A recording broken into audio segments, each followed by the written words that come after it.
Darating talaga tayo sa punto ng buhay na mare-realize natin na walang sasaya pa at sa simple at tahimik na pamumuhay kasama ang buong pamilya, mga kaibigan at mahal sa buhay.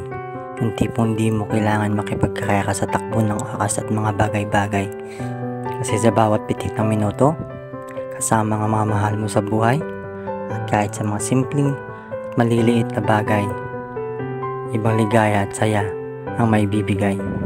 Basta ngayon ako, ganung buhay na lang ang gusto. Simple, tahimik, payapa, at kasama ang buong pamilya. At syempre, may gabay at pagmamahal ng Panginoong Diyos.